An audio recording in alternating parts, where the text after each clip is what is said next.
आधी समस्या हल हो गई। पुलिस अपराधी पकड़ने लगी थी। अब मामले की जांच विधि में सुधार करना रह गया था। अपराधी को पकड़ने के बाद उसे सजा कैसे दिलाई जाए? मतादीन इंतजार कर रहे थे कि कोई बड़ा केस हो जाए तो नमूने के तौर पर उसका इन्वेस्टिगेशन कर बताएं। एक दिन आपसी मारपीट में एक आदमी मर गया। मतादीन कोतवाली में आकर बैठ गए और बोले, नमूने के लिए इस केस का इन्वेस्टिगेशन मैं करता हूँ, आप लोग सीखिए। यह कत्ल का केस है। कत्ल के केस में एविडेंस बहुत पक्का होना चाहिए। कोतवाल ने कहा, पहले कातिल का पता लगाया जाएगा, तभी तो एविडेंस इकट्ठा किया जाएगा। मतादीन ने कहा, नहीं, उल्टे मत चलो। पहले एविडेंस देखो, क्या कहीं खून मिला किसी के कपड़ों पर या और कहीं? एक इंस्पेक्टर ने कहा। हाँ, मारने वाले तो भाग गए थे। मृतक सड़क पर बेहोश पड़ा था।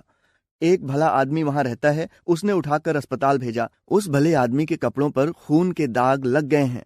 मतादीन ने कहा, उसे फौरन गिरफ्तार करो। कोतवाल ने कहा, मगर उसने तो मरते हुए आदमी की मदद की थी। मतादीन ने कहा, वह सब ठीक है, पर तुम खून के दाग ढूंढने और कहाँ जाओगे? जो एविडेंस मिल रहा है उसे तो कब्जे में करो। वह भला आदमी पकड़कर बुलवा लिया गया। उसने कहा, मैंने तो मरते आदमी को अस्पताल भिजवाया था, मेरा क्या कसूर है? चांद की पुलिस उसकी बात से एकदम प्रभावित हुई। मतादीन प्रभावित नहीं हुए। सारा पुलिस महकमा उत्सुक था कि अब मतादीन क्या तर्क निकालते हैं। मतादीन ने उससे कहा, पर तुम झगड़े की जगह गए क्यों? मैं झगड़े की जगह नहीं गया, मेरा वहां मकान है। झगड़ा मेरे मकान के सामने हुआ। मतादीन ने जवाब दिया, सो ठीक है, पर झगड़े की जगह जाना ही क्यों? इस तर्क प्रणाली से पुलिस बहुत प्रभावित हुई। मतादीन जी ने इन्वेस्टिगेशन का सिद्धांत समझाया। मान लो आदमी मारा गया है तो यह पक्का है कि किसी ने जरूर मारा। पुलिस के लिए यह सवाल महत्व नहीं रखता जितना यह सवाल कि जुर्म किस पर साबित हो सकता है। सजा मारने वाले को दें या बेकसूर को, यह अपने सोचने की बात नहीं है। सारे मनुष्य बराबर हैं, सब में उसी परमात्मा का वास है। हम भेदभाव नहीं करते। यह पुलिस का मानवतावाद है। दूसरा सवाल है, किस पर जुर्म साबित होना चाहिए। इसका निर्णय इन बातों से होगा कि क्या यह आदमी पुलिस के रास्ते में आता है, क्या उसे सजा दिलाने से ऊपर के लोग खुश होंगे। मतादीन को बताया गया कि यह आदमी भला है, पर पुलिस अन्याय करे तो विरोध करता है। जहां ऊपर के लोगों का सवाल है, यह वर्तमान सरकार की विरोधी राजनीति वाला है। मतादीन ने टेबल सरकाकर कहा, फर्स्ट क्लास केस, एविडेंस और ऊपर का सपोर्ट। मतादीन ने FIR भरवा दी। बखत जरूरत के लिए जगह खाली छुड़वा दी। दूसरे दिन पुलिस कोतवाल ने कहा, गुरुदेव, हमारी तो बड़ी आफत है। तमाम भले आदमी आते हैं और कहते हैं कि उस बेचारे बेकसूर को क्यों फंसा रहे हो। ऐसा तो चंद्रलोक में कभी नहीं हुआ।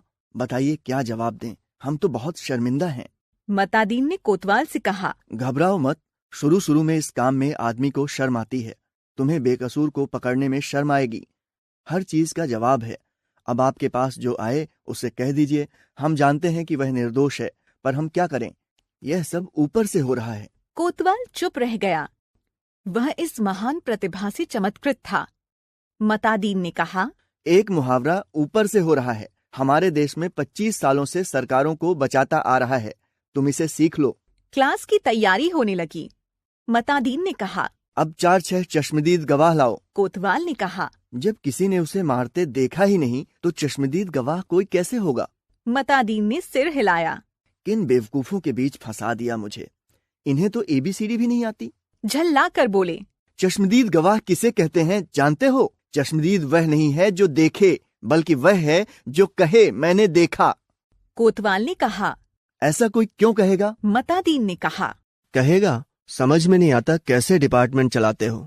अरे चश्मदीद गवाहों की रिपोर्ट पुलिस के पास पहले से रहती है। जहां जरूरत हुई उन्हें चश्मदीद बना दिया। हमारे यहाँ ऐसे आदमी बहुत हैं जो साल में 300-400 वारदातों के चश्मदीद गवाह होते हैं। हमारी अदालतें भी मान लेती हैं कि आदमी में कोई दैवी शक्ति है जिससे वह जान लेता है कि अमुक जगह वारदात होने वाली है और वहां पहले से पहुंच जाता है। मैं तुम्हें चश्मदीद गवाह देता हूं। 8-10 उठाई गिरों को बुलाओ जो चोरी, मारपीट, गुंडागर्दी करते हों, जुआ खिलाते हों या शराब उतारते हों।